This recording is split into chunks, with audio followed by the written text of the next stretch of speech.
Well, hello everyone, and welcome back to another episode of the Icelandic Roots podcast. This is an interesting conversation that I had with Amber Monroe, who is the owner and the founder of Ísponica, which is an aquaponics business. She's producing fish and microgreens and has big plans for the future as it relates to producing food in a sustainable way, but also Agri-Tourism, which she will provide some really great insights into all of these things. So if you're not familiar with aquaponics, fish farming, Agri-Tourism, then stay tuned for this interesting episode. And the backdrop of all of this, of course, is Iceland, but more specifically the Skagafjörður region. Amber is now operating out of Hofsós, but she has initially started her journey in Hólar, where she went to school and still is involved with the Hólar University. So naturally we talk about her journey as to how she ended up here in Iceland. So I hope you enjoy this episode and stay tuned for more captivating conversations such as this. If you could maybe just start by defining some terms for us and giving us some context into what aquaponics is. Absolutely. So there's a bit of overlap between all of those things. Okay.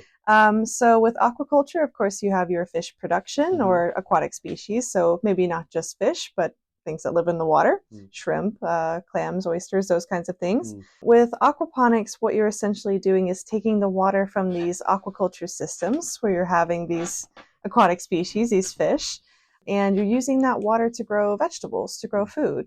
And the idea there is that the plants are actually filtering out all of that waste that's in the aquaculture tanks or the aquaculture systems and using that as nutrients to grow. And then that water is then returned back to the fish tanks. So it's more like a closed loop cycle. And then hydroponics is similar, but there's just no animals involved. Okay. Yeah, so you're just adding a liquid fertilizer to grow plants. Yeah, I think a lot of us are maybe familiar with hydroponics. Like to me, that conjures up in my mind images of plants underneath a LED light and kind of growing very neatly. But aquaponics, I guess I imagine, like fish growing in a tank or aquariums and that sort of thing. Exactly. It's very similar. It's just imagine that whole setup that you pictured, but with the fish tank. Okay. Yes. Okay, wonderful. Now I would like to maybe learn more about how you got involved in this work, and then that would tie into Hólar, I suppose, and then also, how you ended up at Hólar and your connection to Iceland. So maybe just take us through this backstory. Yeah, absolutely. So I've always been interested in aquaponics since I was a child. Any kind of food production I've always found very fascinating. Can I ask why? Why do you think? I don't know. I think, I grew up in Georgia, in the state of Georgia in the United States. And Georgia is an agricultural state. Of course, we have larger cities and things like that, but agriculture is still at the heart of the state. So I think, most people have that kind of connection to maybe there's farmers in the family, or maybe they've had at least some gardens at home or had animals, these kinds of things. And so for me, it was just always very important. Okay. Yeah. And then as far as, aquaponics goes, that's not a really common thing. I think it's getting a little more common, but it was also very popular growing up to go to Disney World. And when I was a child, we went to Disney, and that was the first time I saw aquaponics. Okay. And I just thought it was the most amazing thing ever. And that tied into my love of agriculture and food production, but looking at it in a different way. Interesting. Yeah. Yeah, I think in general, too, this just makes me think of being a kid and as an adult, too, but there's something about going to the aquarium, too. And I remember I didn't have an aquarium anywhere near me actually growing up, but I had like a Petland, and these places that have fish for sale. Exactly. And that's sort of neat. Is there not, if I'm not mistaken, one of the biggest aquariums in the world in the United States in Atlanta? Yes, that's the Georgia Aquarium, which is incredible. If you get the chance to go, it's amazing. They have these massive tanks, all kinds of species, and just a lot to see. So I did also go there a few times as well. And then there's also some smaller aquariums too that were very nice to go to. Yeah. So you're interested in this stuff growing up. Yeah. And then you're sort of seeing on the horizon, maybe thanks to the visions of, is it Disneyland or Disney World? Disney World. Okay, Oh, now I'm second guessing it. Disney World, the one in Florida. Okay, yeah, Disney World. Yes, okay. yes. Mm-hmm. Where do you then think like, oh, maybe this is, I don't know, were you thinking career or just a field of study? Yeah, I mean, that's a good question. I think when I saw it, it was kind of like this kind of moment of clarity that, and it's really hard to explain this, but it's almost just like, oh yeah, that's what I'm going to do. Sure. And you know, as a career, as maybe not starting as a career, but you have to build into it because aquaponics is still not particularly common. So if you're going to work in it, in most cases, you kind of have to do it yourself, or maybe get involved in a company that's starting to do that. But you know, for me, I look at, you know, our growing populations and dealing with climate change and food accessibility. And I think of aquaponics as a potential answer to deal with that because you can implement it in, I mean, virtually anywhere. And then you have fish and vegetables as well. The same with hydroponics, but, you know, without the fish. So it's just depending on the interest there. So for me, you know, education-wise and job-wise growing up, what I would try to do is take things that I feel would benefit my long-term career with aquaponics. And that took a long time to kind of get there, but you have to start. Yeah. And so when you were looking at schooling options, is just how like Hólar came up? Yeah, so I mean, so I finished my bachelor's degree at Georgia Southern University in 2016. Okay. And that was in biology, and I had the chance to do some aquaponics research there, which was great. But a lot of the coursework that I had taken was more on plants and greenhouse sciences, and that was great, but I was kind of missing the fish part of it. And so I started to look over at Iceland as a potential option to go and study fish because this is one of our biggest industries here. Makes a lot of sense. And Hólar had a master's student opening to look at lumpfish and recirculating systems. So I'm not planning to use lumpfish in aquaponics, but they were really fun to work with and just to learn how to actually build the systems and maintain water quality and all kinds of things. So it just kind of snowballed in that direction. So, and then I graduated from Hólar in 2021. 2021. Yeah. Okay. What exactly is this? Is a lumpfish? A lumpfish, lumpfish or lumpsucker. So, it's a saltwater fish. Yes, both. But they are the most adorable fish. They're basically just a big blue ball, but they have a suction disc on the bottom of their stomachs. So what they do, because they're a little bit of an awkward swimmer, because they're very ball-shaped, when there's a strong current or something, they can actually suction themselves to a rock or to some kind of a substrate, and just, you cannot pull them off. It's very difficult to pull them off. But the reason why they're of interest here in Iceland is because in salmon production in the sea cages, there are issues with sea lice. And so there's been some studies that have shown that maybe lumpfish could be used as a sea lice control, that they would eat some of the sea lice. And this is just a possible treatment that they're trying to use the lumpfish as this. So the lumpfish production in Iceland has really gone up. And are they native here to begin with? Oh yeah. There's actually I don't know if they still fish for it here, but I know that they did fish just right out here in Hofsós. Yeah. Well, I remember actually last summer here, a lot of the kids would just come out and fish at the docks. Yeah. And this might be what they were calling ugly fish or something. And I think I never really like investigated clearly, but they would often like catch these like small and sometimes obscure fish that weren't like good for eating. Okay. They would sometimes like reel in. And I think there's one that they talked about that they called like ugly fish. So maybe this is the same. Maybe it will be. I think they're cute personally, but when they get, of course, when they do mature, they're not the prettiest fish. But you can eat them. Some people do eat them, but it's in a more traditional capacity because I will be honest, they are not very good. I had it one time, and I'm fine to never do it again. But they were really fun to work with. Yeah. Very fun to work with. Were you very familiar with Iceland, like as a country, as a nation, before looking at going to school here? Did this come up? Was there any like family connections or anything like that? No, not at all. It's really funny. I was thinking about this the other day about how did I end up here, and To be honest, back in 2017, so this was a year after I graduated with my bachelor's, I was working as a high school agriculture teacher. And I was just kind of reaching this point of maybe I want to move somewhere else and kind of go explore, some other options. I have no idea why Iceland popped into my head. I don't know if I read about it somewhere and thought, yes, that sounds great. But I came here on a 1 week solo trip and just fell in love with the country. And what year was that? That was in 2017, and then I moved here in 2018. Wow. Yeah. So it moves quite quickly. Yes. But truthfully, I have no idea where Iceland kind of came from. I had a relative that lived over here some years ago, but other than that, that was no connection otherwise. So I think that's very actually interesting. I think either you maybe have Icelandic ancestry, and so you know about Iceland through that, but even then, it's often more like this vague, kind of mysterious idea. Or it's kind of exactly how you described it, and it's just this like totally sort of random place. Yes. And it kind of just comes to some people and they think, oh, Iceland, yeah, that must be cool. Exactly, yes. And then maybe someone starts getting involved or they visit here once, and then it's just this whole kind of world opens up. And that's something I spend a lot of time thinking about and talking about on the podcast, actually, is all the different aspects, which, there tends to maybe be some... I don't know if national pride is the right word or just some pride in this. But I would say I don't know if all of these things are totally unique to Iceland. There's many places in the world that have similar dynamics.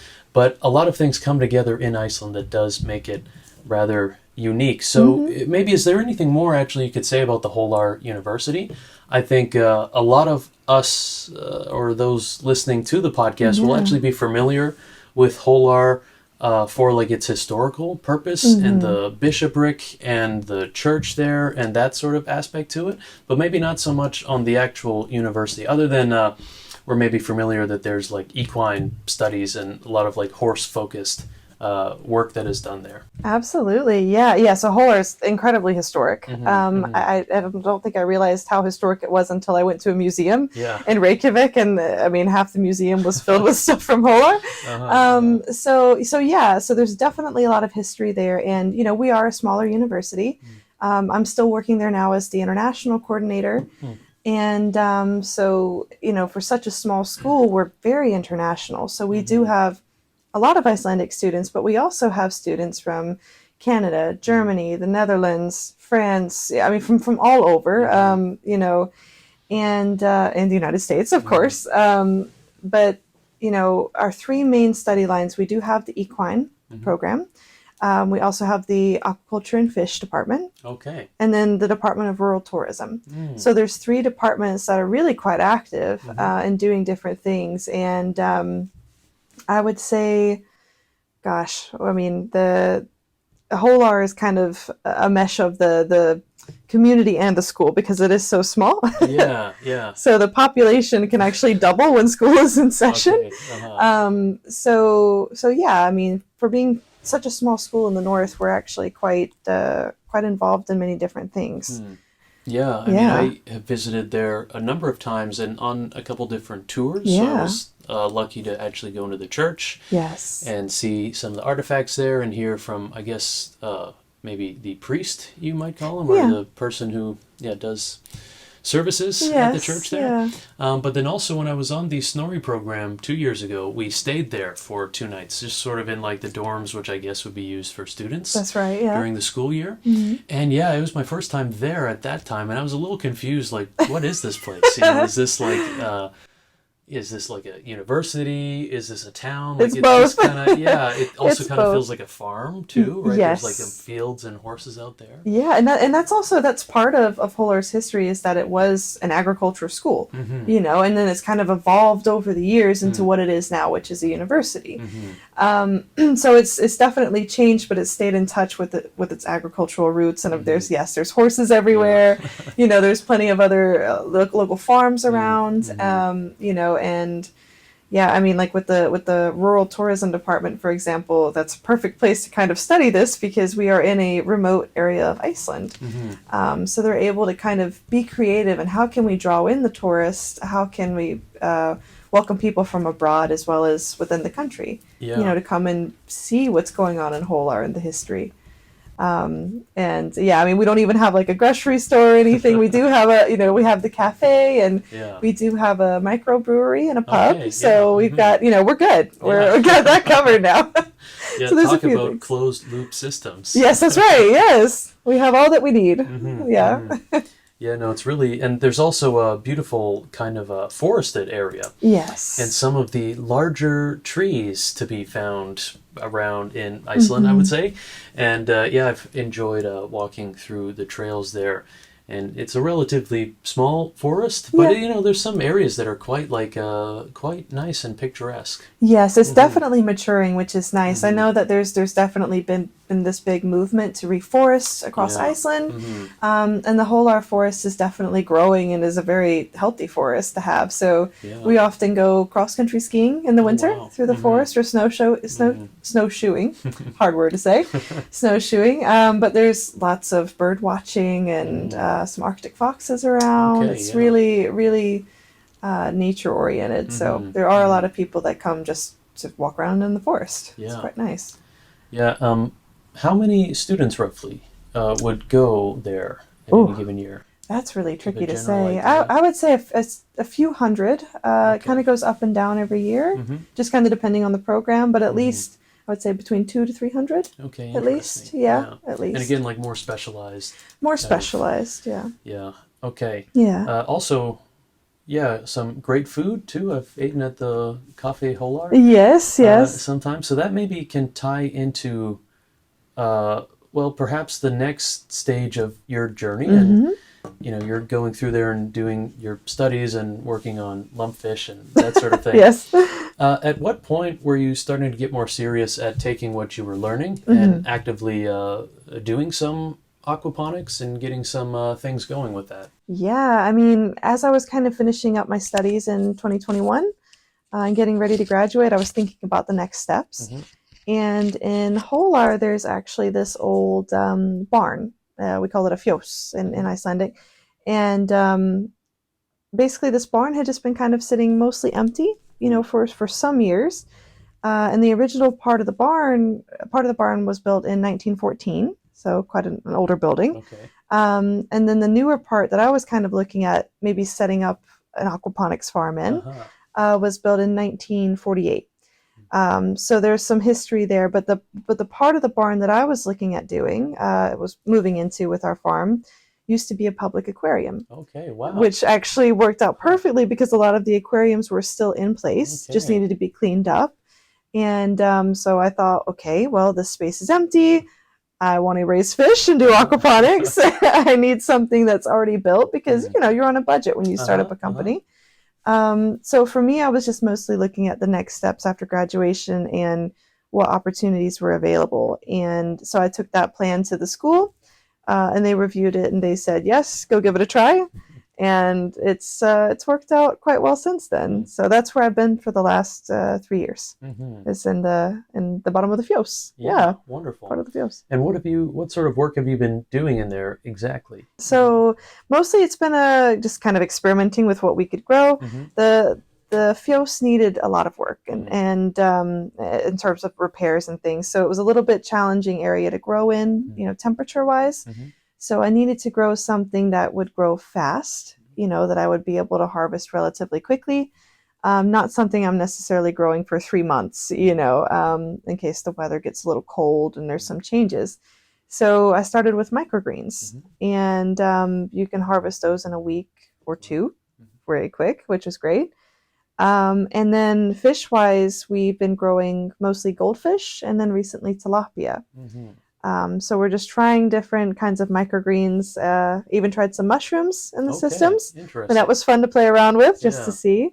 And there's also been a lot of student projects as well, where university students have come in and they've wanted to learn about aquaponics or, other aspects of the business, focusing just on the vegetables or just on the fish and these kinds of things. So we've been mostly doing some experiments. Yeah. Very fascinating. And it seems like maybe you're now starting to take a step away from experimenting or just experimenting in a different way. And you've done somewhat of a move here to Hofsós. Yes. So maybe talk a bit about that opportunity. Yeah, I mean, I always kind of knew, that my time in the lower part of the Fjords where I've been was maybe limited. I was Yes. hoping we could grow into it, but there was such a good opportunity to come over to Hofsós into what is a former fish factory, is what it used to be. And over the last few years, it's been used as a storage for cars. But we're trying to maybe revamp it a bit and do something with food production here. Yeah. So even though we have been experimenting the last few years, we have been selling and producing for Okay. restaurants and grocery stores, but the scale was limited, So moving over to Hofsós is a chance to scale up and to not just do microgreens, but to do other things too. Right. Edible flowers and more mushrooms Yeah, and salads yeah. and things like that. Yeah. Okay. Yeah, I mean, something that's always struck me in Iceland is you can be really out in the middle of nowhere. Such a small, like rural place. And just the other week, or the other day, this week, the restaurant here in town opened up for like this one pizza night that they had. And so many people from the town came there. You could tell there was like some excitement. They're like, oh yeah, this will be pizza night there. And there's all these little places out of nowhere, and they just serve like such delicious food and have really great service. So I would have to imagine that just based on their location, this is maybe what factors into a lot of prices being quite high here for food.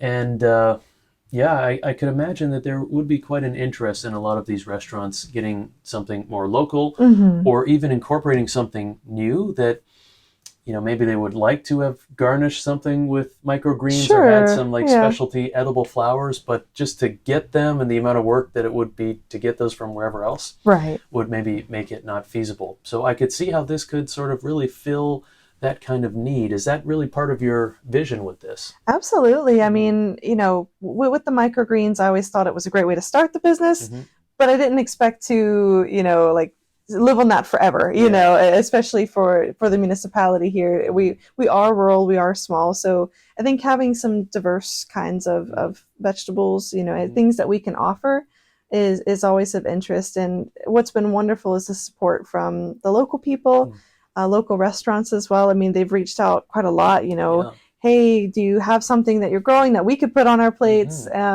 whether it's microgreens or something else? And so I definitely think that not only are we just kind of excited to have some more local food production, but I think we all recognize the importance of supporting local businesses here. Because, the more businesses we keep running, that we keep in business, it keeps our communities going too. So that's why, when you're talking about the restaurant the other day, seeing all the people rock up for some pizza, it's a fun change for us too, because we have something to look forward to. But also we want to support businesses so that way they keep going. It's important to keep them here. Yeah. And this maybe fish factory is a good example of that, right? It's just, the fish factory hasn't been here. I don't know. Do you know how long? Ooh, I need to brush up on my history there. I was looking through old pictures, but I will be honest, I'm behind on my history there. Yeah, sure. I mean, it certainly seems like some decades. Yes, it has been there. There's a lot of people that I've talked to who grew up working in the factory or had parents that worked in the factory. And I'm happy to send you actually some pictures. You've probably already seen some of the pictures, but there is like a, what do you call it? An inventory of all the pictures. Yeah. Well, I think that's a good example that a business like that goes away and how many jobs and, like you said, how many families, local people that were connected to that. And then that's sort of like a big piece of a community that's missing. And I know for Hofsós, as an example, the museum here, Vestafara Setrith, and that kind of becoming a thing under the being spearheaded by Valgeir.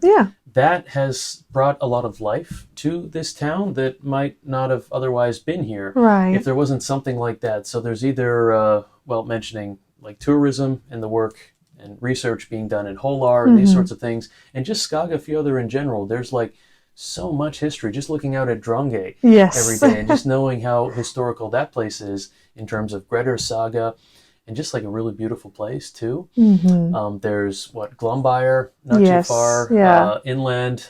Stefan G. Stephenson is from the area as well, and just on and on. We're sitting here in more recent history with Bill Holm and his house being here at Brimness. So there really is a lot to these areas. And I was just talking with Utley, who was here for a day or two with me as well. And, just kind of thinking about what is the future of these small towns. And certainly it seems like it oscillates, right? A business might go away and things might be down and out for a little while. But then there's something like the pool, too. Yes, that keeps it going. Draws tourists in. Right. And so there always seems to be some tourist business that can come to these places. But I think there will also always be a need for like this peacefulness that a small town like this can provide, whether it's local people or tourists. And whatever ways I guess can contribute to keeping that alive, I think is very important. Definitely. So that's kind of a long-winded way of saying what I think you're doing here is good and making use of a space. I definitely think, I mean, I've been talking to a few people that have businesses here, and, we would like to see, some good development here to kind of strengthen things up. I mean, Hofsós is a very special community. The municipality is very special. There is a lot of history, like you were talking about. And, with this factory, there's so much potential where we're just starting in one little piece of it. But over the next few years, it would be amazing to see this great development where we're having not just year-round food production, but year-round tourism or educational purposes, having classes and things like that. So, I'm excited to see where it goes. And I'm also excited to see how Hofsós develops. I think we're on the edge of another kind of I don't want to say a boom. That seems very, that seems very intense for the countryside, but I think the growth is coming. Yeah, I do. And I do think as well, like, how do you strike that balance? Because just being privileged to have spent some time here, kind of getting to live a bit more like a local, shopping at the store here and just walking around in town and being here day in, day out. I also see like how each morning, especially in the summer, but even now, just in the beginning of May and late April, there's still some bits of this, how the tourist vans will just kind of drive in, park, walk out to the pier, look around, take some pictures and leave again. And it seems like wholesome enough, and it's kind of nice. There's these visitors from out of town. But I wonder, like, at what point that crosses a line where it's just like, oh, these tourists are inundating the locals, and it just kind of becomes more of an annoyance. Luckily, Icelanders are pretty accommodating. Yes. They'll, switch to speaking English to you, or, I don't know, Danish, or maybe even some other languages. So easily enough, tourists can manage here. But, I do, think about, there must be a line somewhere. I don't know if it's necessarily close to crossing that line, but that is something to, I think about going into the future, right? Absolutely. I mean, and we're kind of responsible here for handling how this tourism is going to develop. We have to think about, okay, if we do get buses of people, where are they going to park? Where are they going to go? And I think tourists also have a responsibility of being respectful of the places that they go and visit, and being respectful of people's homes. This might be a place that you were visiting, but this is also someone's home. So I think that we both have roles to play in this. And I think that we do need to think about, how we're developing tourism in this region, because more people now are starting to get a little bit more outside of Reykjavik. They're starting to kind of explore the countryside. And that's good for us, because now we can build up the tourism, in our areas and in the countryside. But, we have to think about how exactly we're going to do that. And just be very thoughtful about it. Thoughtful. And, having to work hand in hand. Absolutely. With the locals, I think is also very important. Okay, so we covered a lot of things. Can we maybe get into some specifics now about, you kind of mentioned all the work that you're doing, but if you could maybe describe to someone in a bit more detail, if they aren't able to see the system that you have right now. Sure. You toured us through there just a few days ago, which was very neat, but I also understand this is just kind of the beginning of a much grander vision. So maybe take us step by step with what you have now and how that could translate to becoming a more large-scale program. Absolutely. This is my favorite part. No, I mean, so like I said, for the last few years, we've just been kind of, trying different things, running different things in Hólar in the fjords. Now in this new place, we have the chance to draw a bit on some agritourism, as well as scaling up the production. So right now I'm using about 70 square meters, which is partially a grow area, partially an office area. And the idea is that, we'll have some shelves that fill up the space, LED lighting that will grow mostly microgreens at the moment, as well as starting some edible flowers. And we have some fish tanks. Don't think like the glass aquarium tanks, but like larger, maybe for listeners that are familiar with IBC totes, like these big liquid totes, just large fish tanks, basically. Taking that water and using that to grow the vegetables. So we'll basically pump that water and pump it to these vegetable grow areas, runways, which wasn't set up the other day when you guys came for your visit, because we're still moving in. So you have like the fish there in these tanks that you described.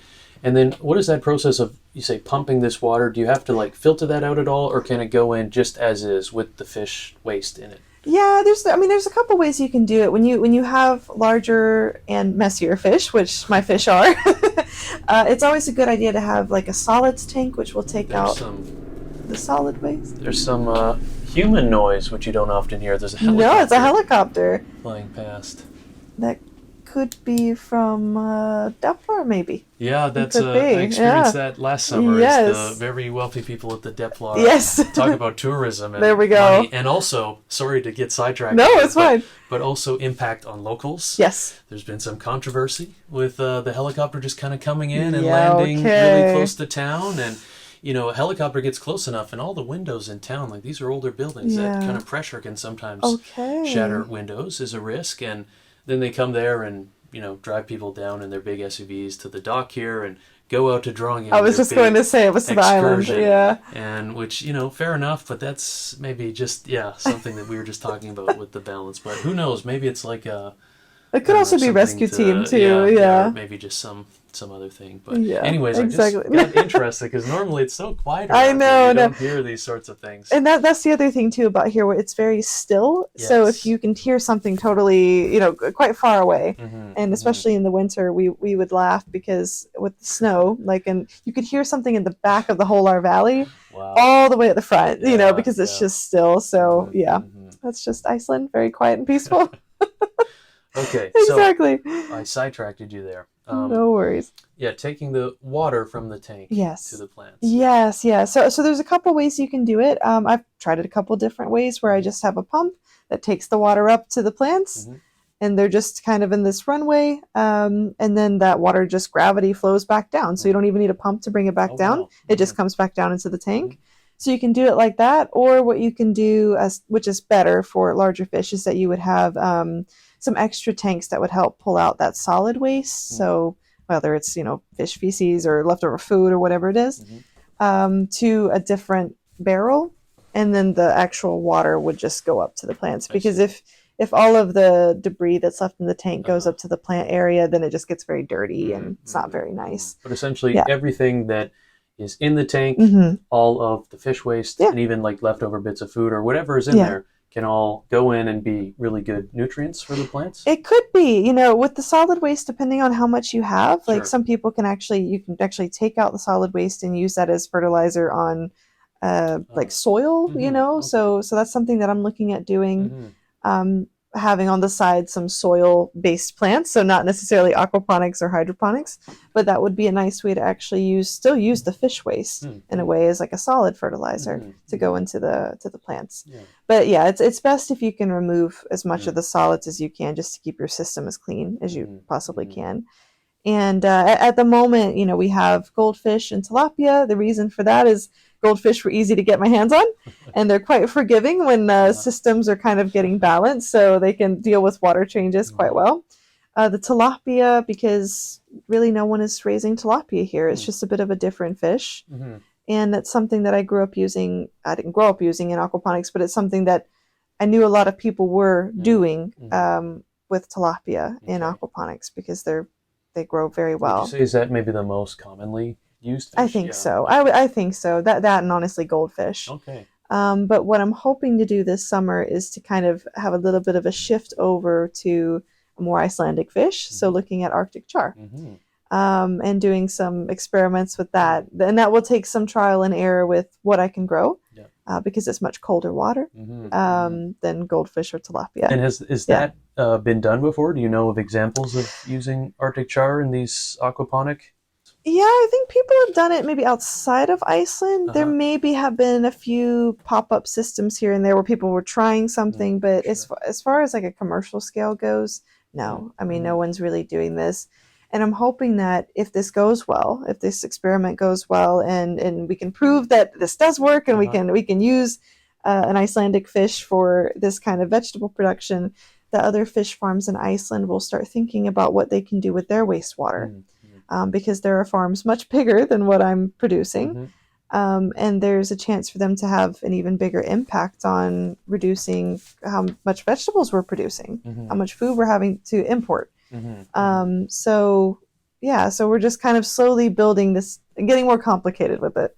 Yeah, Yeah. yeah. You mentioned other fish farms, and Yeah. do you mean like situations like this where it's in a warehouse or out actually like in a fjord or something where they're kind of contained but out in the open water? I would say more for land-based farms. Okay, yeah. I think it's more of a natural And step are there. those prevalent around? Are Yeah, there? Yeah. there's quite a few. There's quite a Mm-hmm. few, especially with starting like the younger fish. You know, Okay. they usually keep them more in land-based Mm-hmm. situations. Mm-hmm.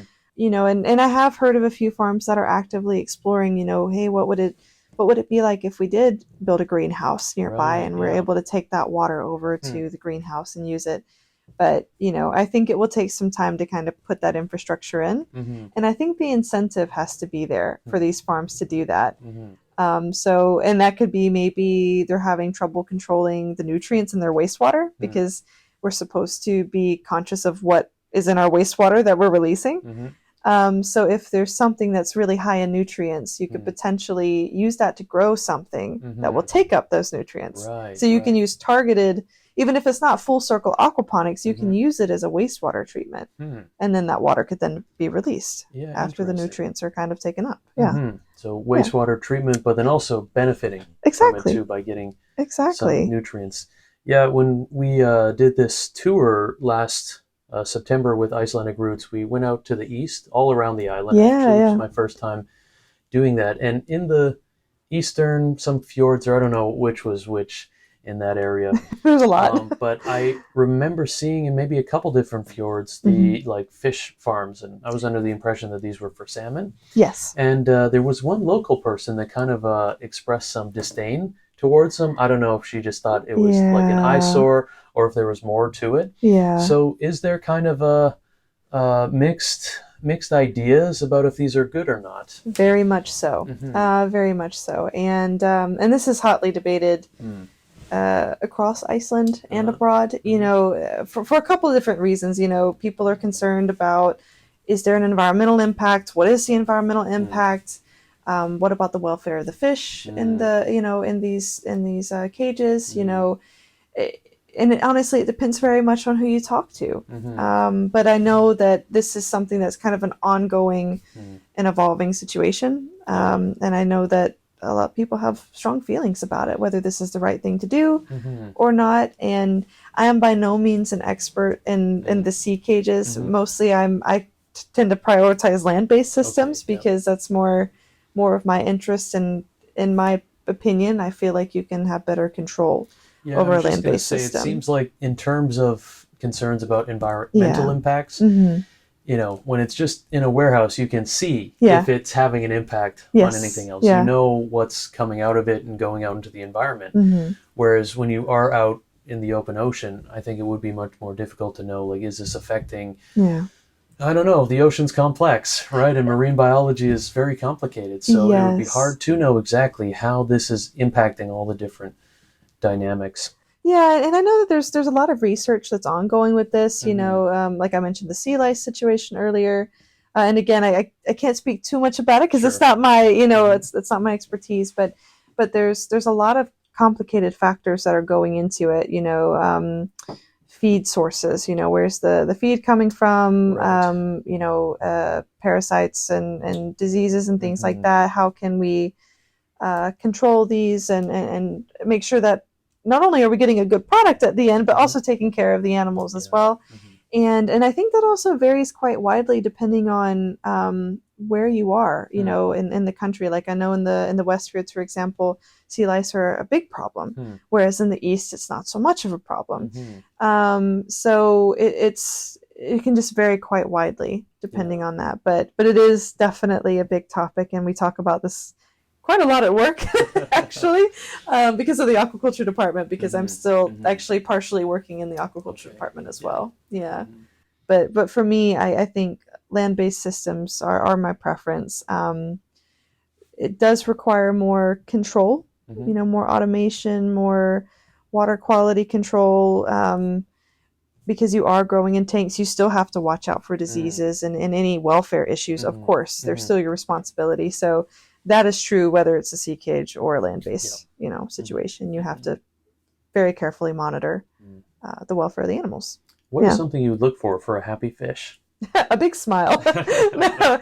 I mean, just normal fish behaviors. Are they swimming? Are they eating? Are they kind of, depending on the kind of fish, are they engaging normally with the other fish that are in, you know, around?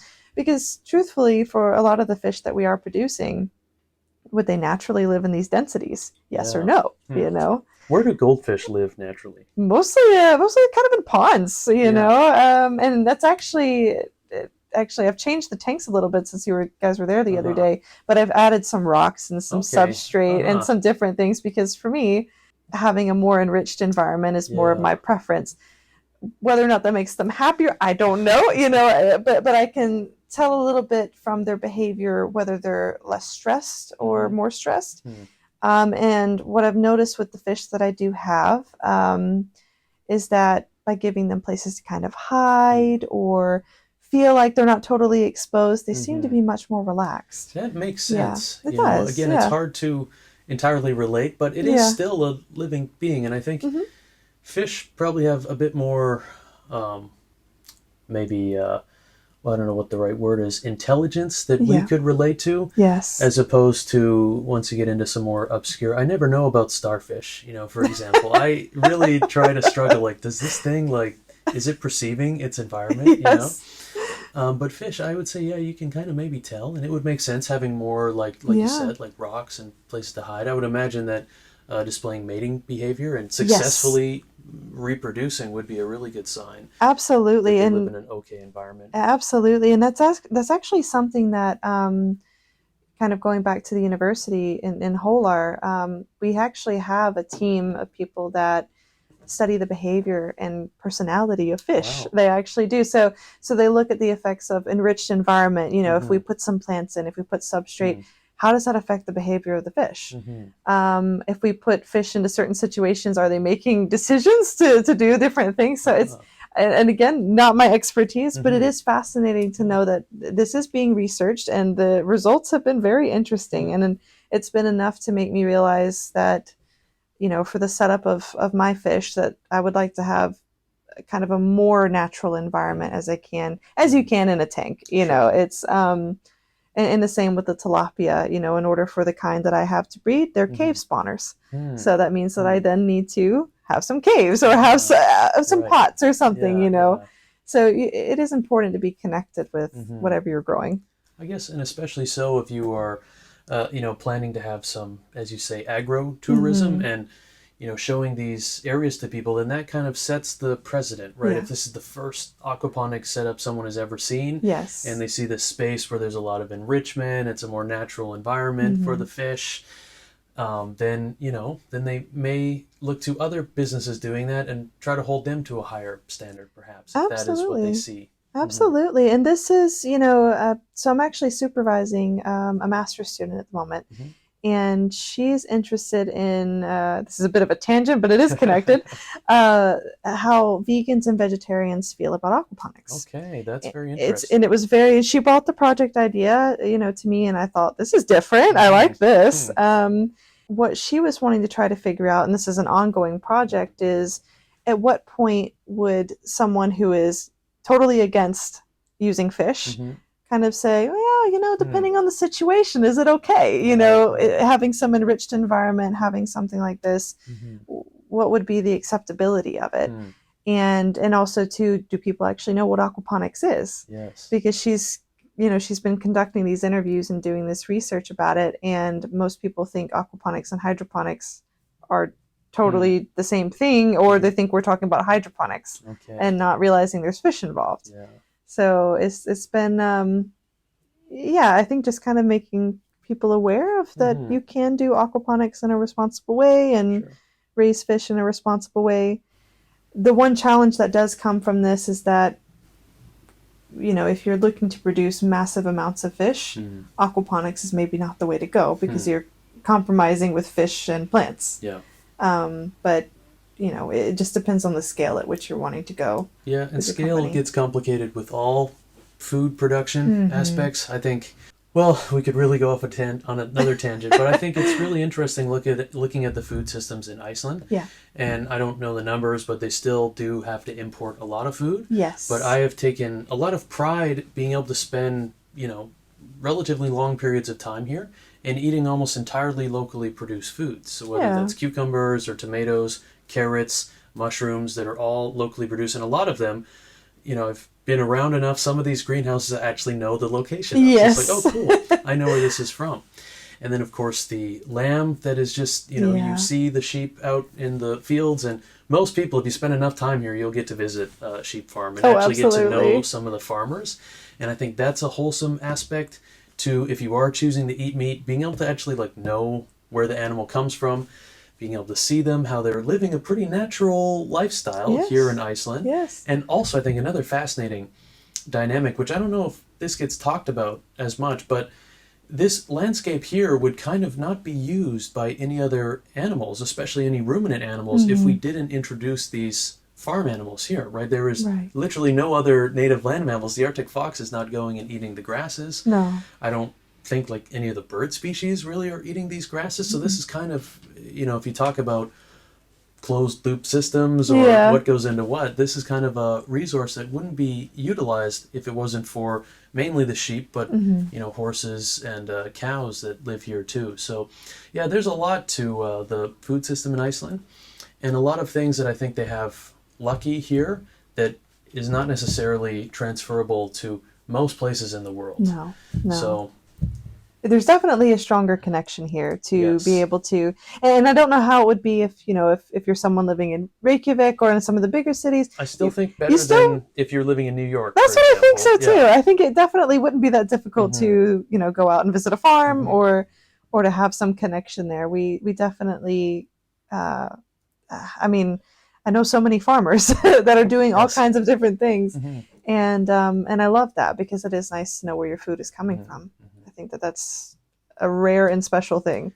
Yeah, and I don't know how Iceland can be an example of that for the rest of the world. I mean, again, I don't think everywhere can copy that. Certainly, in most places in the world, you wouldn't want to have the free-roaming sheep in the way that you do here. That would probably be quite a headache. Yes, yeah. But maybe just the example of in whatever way you can do it, try to have a connection to the food and to the land. And even if that, quote, land is like a aquaponics setup, even if it's land in a warehouse, still being able to have that connection, know where it's coming from and what's going on there, I think is very important. Absolutely. And, when we're wanting to do the long-term goal with it is that, to scale up Ísponica in a way where it's basically a large vertical farm. But we also hope to have a small cafe at some point. Yes. And that would be nice, where people can also come and just, directly try dishes from, not just from Ísponica, but also from local farmers too. Because I want to make sure that we are all staying connected and that people can come and try a little bit of everything, which I think is special.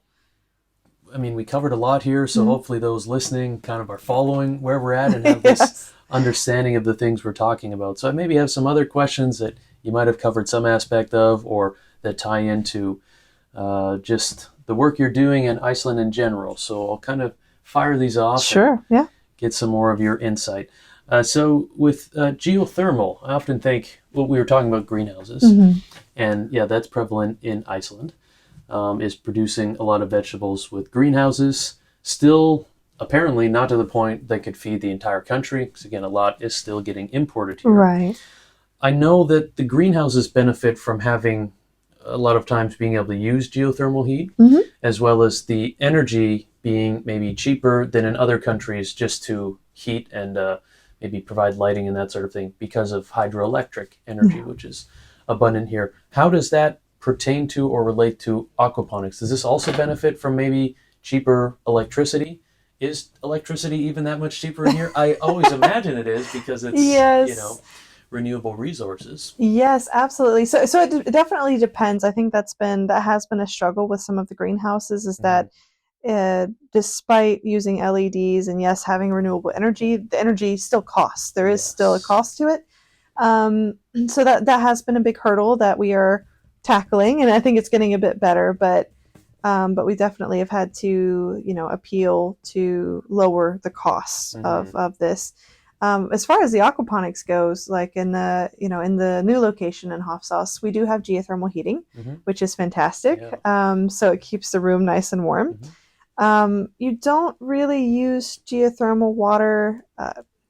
You could use a little bit of it in aquaponics, but you try not to because of maybe the sulfur or other things that are in the water. You can use a little bit to kind of warm it up, but generally you want to use it to heat the ambient temperature in the room, not necessarily in the systems themselves. Right. Okay. But yeah, I mean, it has been fantastic being able to have that geothermal natural heating because it is much cheaper than, say, running a bunch of electric fans or things like this. And, we do live in an area where we have access to very hot water. So it's definitely something that's been useful for keeping the grow area here nice and warm. I have a funny story. When you mention the hot water, having a higher sulfur content because that's coming from the geothermal. I don't know. I think I'm maybe a bit strange in this regard. When I fill up my cup from the sink, I like to have like warm water, not hot, but room temperature or warm. So I'm used to at home just like turning on the warm water tap to get my water instead of the cold water. But in most places, that's actually the same water. It's just whether it's heated or not. Yes. But I guess in Iceland, when you turn on the hot water tap, I don't know how this system works, but in most places that's actually different water source. And it's the geothermal water as opposed to the cold water, which is, I don't know, maybe some other local source. Yes. So for the longest time, I've just been drinking the most crazy sulfur water. Oh, no. Which I thought this is just what you do in Iceland. No, it's not. And my water bottle just like smells like rotten eggs. I've gotten very used to it. And maybe it's healthy. I don't know. Maybe some extra sulfur. I mean, I think it's okay. As long as it's not unhealthy. Taste of it. No. But I've recently discovered that, if I just actually drink from the cold water tap, it's much less or maybe no sulfur in the water. Yes, so it's better. And it's a very strong flavor and a strong smell. It's a lot. It's a lot. So I thought I was being like a true Icelander and really just drinking sulfur water all the time, but maybe I was being a dumb tourist. I mean, you figured it out. So I did. Okay.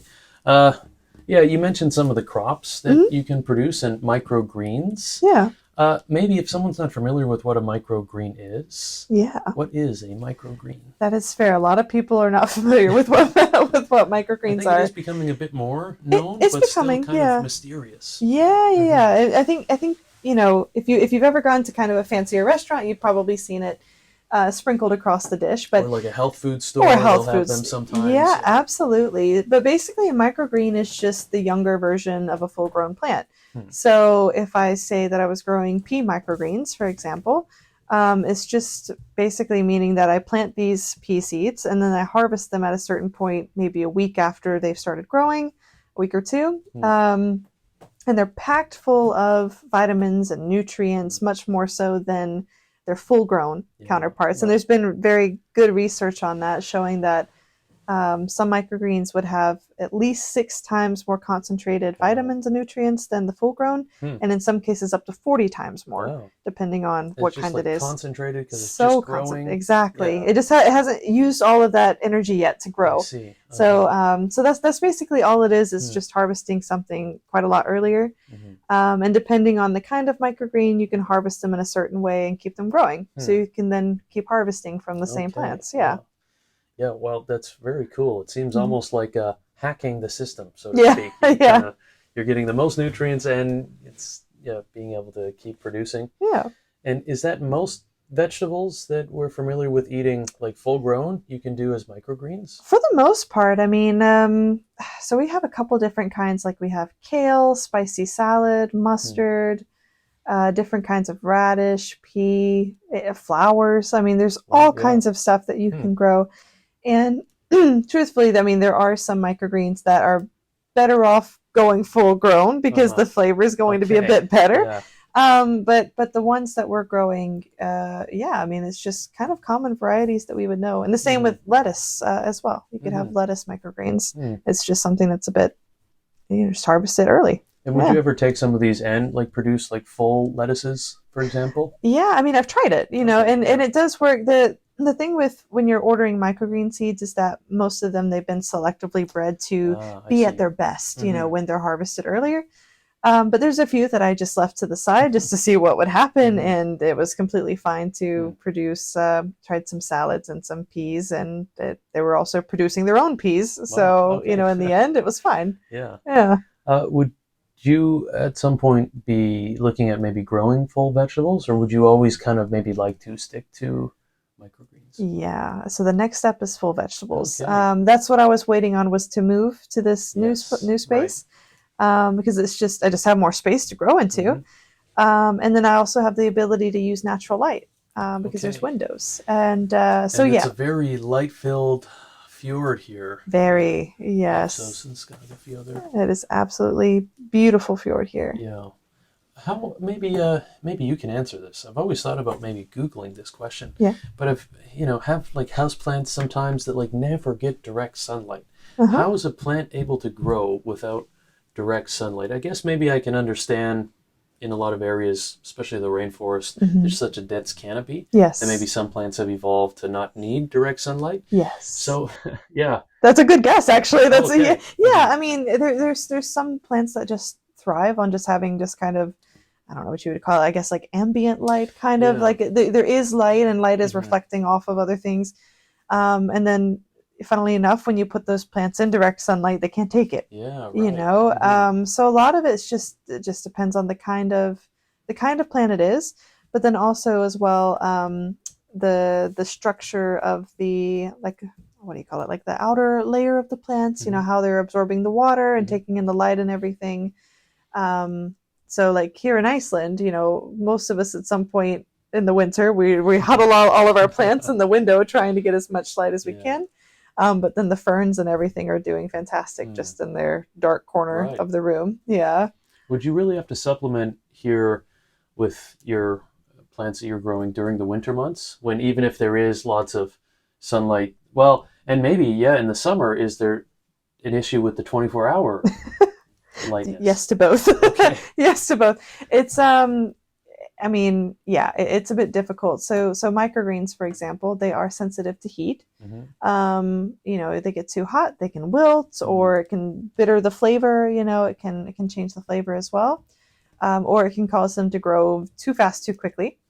But then in the wintertime, of course, we're not getting much sunlight. We're getting maybe 4 hours of not much sunlight anyway. It's more kind of a hazy blue outside. It's not very bright. So for microgreens, they're not very picky with what kind of light you use, but you have to give them some light. With salads and the herbs that we're looking at growing this year, I'll definitely have to add lights, LED lights in, because there's just not going to be enough. But you do have to watch the 24-hour sunlight, because it can also be too much of a good thing. So would you maybe like somehow black out light for some plants that may need that, or? Yeah, definitely. And it's actually kind of the next step is I have some curtains that we're going, curtains, like pull down blinds. Yeah, okay. Yeah, to just kind of block it out a little bit, just to take the edge off. Because I've noticed too, the room that we're growing in now that I've been there for a few weeks, even though I have lights on them, the microgreens are still leaning towards the window because they prefer the sunlight. And to keep them kind of looking normal, you have to control that light that they're getting. Yeah, very interesting. Well, you've covered a lot here, and I know personally this has given me a much better understanding of this sort of work. And it's also like, I find this is very exciting. And feeling like how you felt when you first were discovering this sort of work. It's a really cool thing. And knowing that it's being done here locally, it also feels like, oh yeah, there's something new, something different on the horizon in this area, which is still doing the same thing that's been traditionally done here, which is producing food and having a connection in that way, but just doing it in a more, not only in a modern sense, but really in like a futuristic sense. Yeah. I really like this sort of a futuristic vision of producing food this way. Is there any maybe final thoughts or ideas you could leave us with in terms of, I mean, you mentioned having a cafe and some tourism and maybe teaching others about how this work is done and working with local restaurants, producing food in these sorts of ways, but maybe even more at like a grander scale. I don't know if it's too much to ask like a worldwide vision, but what you see on the horizon in the future of this sort of work. Yeah, I mean, just outside of the company, just in general, just in or the maybe your ambitions too. I'm not planning a global takeover here. I'm very content here in Iceland, especially in the north. I'm good. Tends to happen. People, it's a very nice place to be contented. Yes, absolutely. I think definitely this kind of food production and I wouldn't even just say aquaponics, but vertical farming, because that is a big component of how we're growing is vertical farming. Is on the rise across the world. And that will continue, I believe, over the next decades. And the technology now is getting so advanced that we have so much automation that can run these farms. And I think what's good about that is that we are growing worldwide, that our population's growing, we're experiencing climate change. How do we make sure that people are getting enough to eat? Are we able to do that locally? And so having these vertical farms or just indoor climate controlled farms, that's going to continue to develop all across the world. But there's some challenges with that as well. You mentioned like renewable energy. We're lucky that here in Iceland we have that. Not every place has that. No, right. So if we're seeing these farms and this level of innovation continuing in that way, we also have to be thinking about how we're going to power these farms. But I think definitely, at least talking to companies outside of the country, this will continue to grow. Definitely. More localized food production. I think people are interested in that. Yeah. And no matter which way it's done, this technology or that innovation, it's all good. Tala thu Íslensku? Smá. What's, maybe you could speak to that just a little bit as we wrap up here. What's it been like? Well, I guess, would you say you live in Iceland? I mean, you're here now, more or less permanently. Maybe, if you could just speak to that a bit, and if and how you've learned some bits of the language, and what it's been like for you kind of getting immersed more like a local. Yeah, absolutely. I think being in the countryside, there's definitely some great opportunities to become more like a local and to be welcomed in. When I studied in Hólar and working there now as well, but when I studied in Hólar, there were so many opportunities to get to know not just other foreign students like me, but also Icelandic students and Icelandic people. And I have to say that honestly, the majority of my friends are Icelandic. Okay. And they've been very welcoming and inclusive to that. My Icelandic, I can listen quite well. I speak like a caveman, but but we're working on it. I keep taking classes and trying to practice, and then I open my mouth and like 3 words come out, and I mean to say 10. So it's just we're working on it. But there are a lot more resources than there used to be to learn. And many Icelandic people speak English quite well. So, if I'm struggling with it, they help me a bit and, or just kind of understand the cave speak a little bit. That's a really good way of putting it. But it's coming along, but it is a challenging language to learn. But I definitely have to push myself a bit more, to get there with it. You always say it's a blessing and a curse that Icelanders speak such good English and it's so prevalent. It's a blessing, of course, because it makes it much easier for us to communicate with the people here. But then it's a curse because in most of these moments you think, can we just speak English? And they usually do. So it's not something that you're like, oh, I desperately need to communicate. I need to learn this language. Right. It's not a total immersion. I did have a good laugh because I worked in the Grunnskóli in Hólar for a little while, the elementary school in Hólar. And, I thought, yes, I'm going to be working with kids. Like they're going to, we're going to be speaking Icelandic every day. Yeah. I realized about one weekend they speak English better than I do. Wow. And we're very excited to speak English. But it was amazing. And of course, working with kids, they were very helpful with, and very honest if I was saying something wrong. And they would tell me if I was saying something wrong. But yeah, this is just one of those things that just takes time and it will come eventually. Yeah. Yeah, well, it's very cool and neat how you've immersed yourself in the culture here. Do you plan to stay here, for the near future at least, or maybe longer term? Yeah, I mean, I have no plans to leave. Okay. I have no plans to leave. We have a home here, my partner and I. He and I bought a house a couple years ago. Yeah. So no plans to leave. And then, of course, with starting the company, I'm hoping that will, continue for many years. So I really like living in Iceland, but I also like living here in Skagafjörður. Yeah, I have no plans to leave, for sure. Yeah. Has there been any difficulties like permanent residency now? And I guess I would have started with like a student visa and then now starting a business here too. That's kind of very interesting, starting a business as a foreigner. Yeah. So my immigration journey was an absolute terror. It was, just to be honest, it was quite terrible. They often are, unfortunately. There's a lot of red tape with these things and just so much paperwork and jumping through hoops. And ironically enough, it's part of the reason why I got the job in Hólar as the international coordinator, because the consensus was, well, you've been through it all, so therefore you must. Now you're a pro. Now you're a pro. Everybody else. Yeah, I mean, initially getting over here as a student was quite straightforward. But then there was a little bit of a hiccup with my graduation timeline, where as a master's student I had defended, but hadn't graduated yet. So then immigration didn't know what to do with me because I wasn't a student. Okay. But then I also wasn't graduated. So they were kind of like, well, what do we do with you?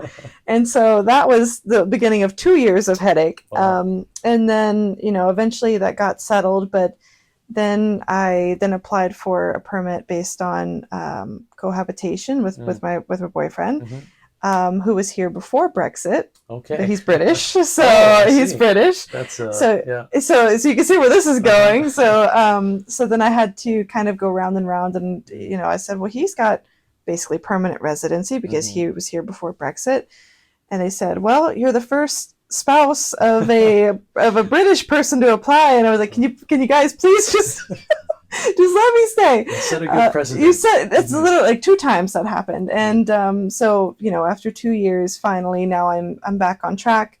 Unfortunately, my timeline towards citizenship did start over because of that, but at least I now have I guess I wouldn't say permanent residency, but like long-term residency. Okay. And then permanent residency will come. Log those years working towards citizenship. Yes. It seems like such an intimidating thing looking at like, oh, wow, I need to be here. How many years do you know? Yeah, it's like 7. 7 years. And then some limitations on how long you can leave. Yes, exactly. I think it's you can't leave more than 90 days out of the year. Okay. Yeah. Exactly. But I guess in your case, and for anyone else that isn't immersed in something and has this project and this passion and this thing to work on, then that time could just fly by and then no issue. Yeah, exactly. For me, I'm just happy to finally have it resolved.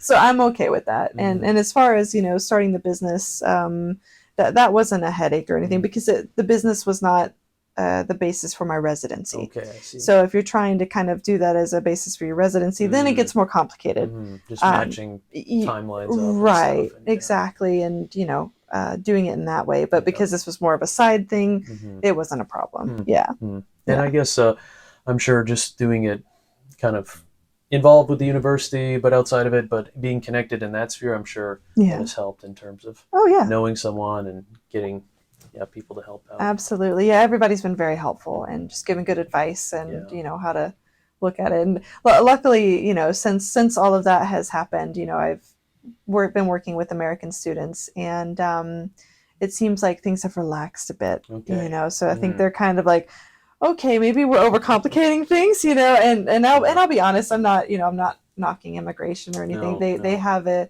difficult job. Yeah, it's they have a very difficult job. And so that's why I'm not being hard on them because I wouldn't want to do it. I wouldn't. But they have I think, relaxed quite a bit. And, you know, in the end, like I said, for me, it worked out, and we were able to come to, you know, to some solutions with it. So it was okay. Yeah. Very cool. Yeah. Well, thank you very much for your time and all of your insights and stories. And I think you have a very interesting story. And hopefully, within the near-term future, people listening to this may be able to come here and tour your facility and get to meet you in person and maybe enjoy some of your food that you are producing. Absolutely. Welcome anytime. Yeah, and thanks for having me here. This has been really fun. First podcast, so this is quite exciting. Yeah. But thanks for letting me share the story of Ísponica and a little bit about this amazing community that we have here.